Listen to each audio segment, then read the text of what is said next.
Hi అండి. నమస్తే అండి. నా పేరు వెంకట్. Welcome back. మా ఊరి సోది సుత్తి లేకుండా.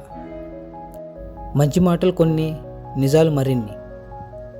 సో ఫస్ట్ మంచి మాటలకి వెళ్దామండి. మిత్రమా, ఓడిపోయిన వారికి మరొక అవకాశం లేదు అనుకుంటే బహుశా ఈ ప్రపంచంలో గెలిచిన వారు ఎవరు ఉండరేమో. గొప్ప వాళ్ళందరూ మనవాళ్ళైతే బాగుండు అనుకుంటాం, కానీ మనవాడు గొప్పవాడైతే మాత్రం తట్టుకోలేం.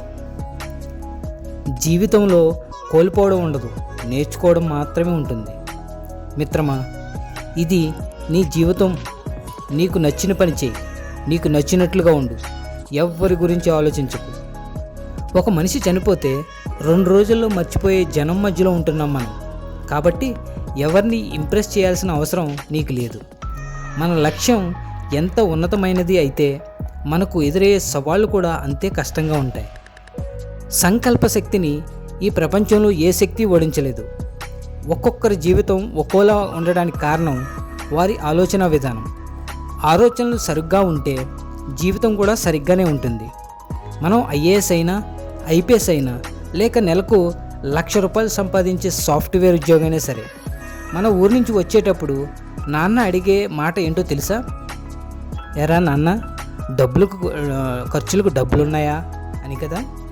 తన జేబులో ₹100 ఉన్నా సరే తన కోసం ₹10 కూడా ఖర్చు పెట్టుకోవడానికి ఆలోచించే నాన్న, తన ఆరోగ్యం బాగోలేకపోయినా మనకు కావలసినవన్నీ సమకూర్చే అమ్మ ఉన్న ప్రతి ఒక్కరూ అదృష్టవంతులే. మిత్రమా, జీవితం ఎల్లప్పుడూ రెండో అవకాశాన్ని ఇస్తుంది. దాన్నే రేపు అని పిలుస్తారు. జీవితం ఓ మర్చిపోలేని ప్రయాణం.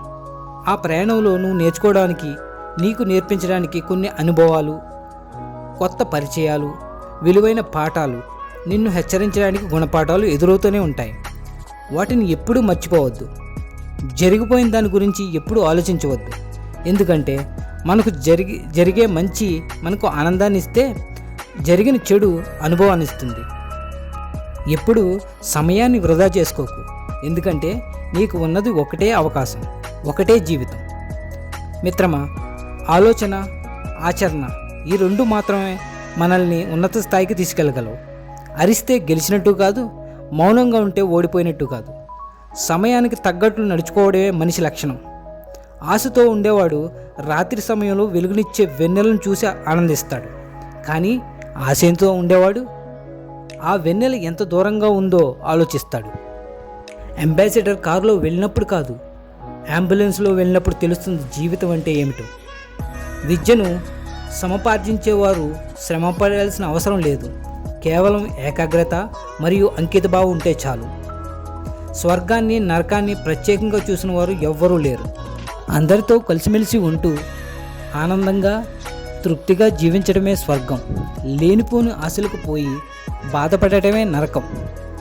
చక్కెర తీయగా ఉంది కదా అని ఎక్కువగా తింటే ప్రాణానికే ప్రమాదం. అలాగే మాటలు తీయగా ఉన్నాయి కదా అని నీ బలహీనతని అందరితో పంచుకుంటే జీవితానికే ప్రమాదకరం. మనకు ఉన్న సమయం చాలా తక్కువ. దాన్ని వేరొకరి జీవితం కోసం వృధా చేయకూడదు.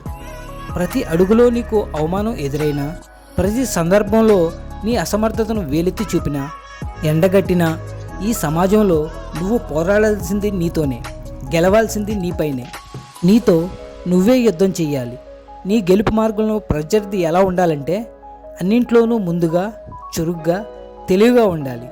అయితే చివరకు ఆ ప్రత్యర్థి నువ్వే కావాలి. జీవితంలో కొన్ని అందినట్లే అంది చేజారిపోతుంటాయి. విచిత్రం ఏంటంటే వాటి విలువ వాటిని కోల్పోయిన తర్వాత మాత్రమే తెలుస్తుంది.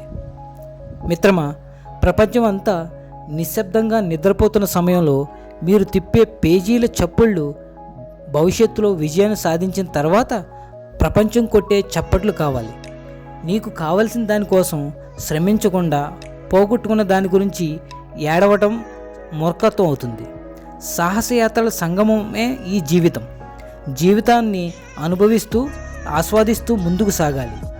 భయాల్ని, నిరాశల్ని, చేదు జ్ఞాపకాలని గాల్లో కలిపేస్తూ జీవితంలో ఏదో సాధించాలి, ఎంతో సంపాదించాలి అనుకుంటాం.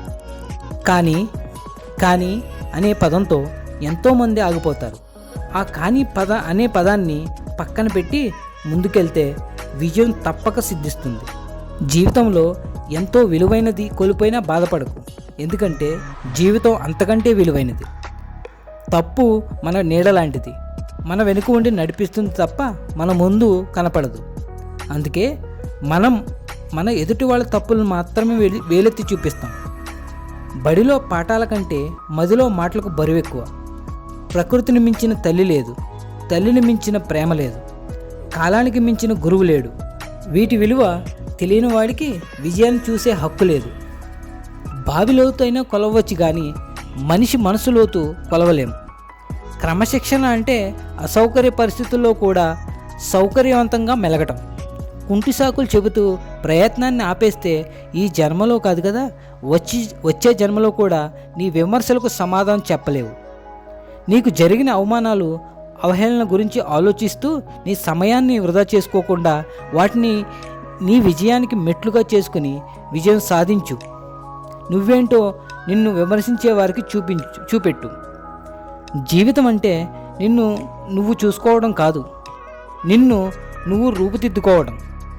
ఎవరు ఏ ప్రయత్నం చేసినా సాఫల్యానికి వైఫల్యానికి అవకాశం సమానంగా ఉంటుంది. కానీ ఏ ప్రయత్నం చేయకుండా ఉంటే వారికి 100కి 100 పాళ్ళు వైఫల్యమే మిగులుతుంది. మిత్రమా, సంతోషం వచ్చినా బాధ వచ్చినా ఒకేలా ఉండు. సంతోషం నీకు తీయని చిరునవ్వుని ఇవ్వచ్చు, కానీ బాధ తీయని కన్నీళ్లను ఇవ్వదు. ఒక నిమిషం బాధ కోసం 60 సెకండ్ల సంతోషాన్ని మాత్రం కోల్పోకు.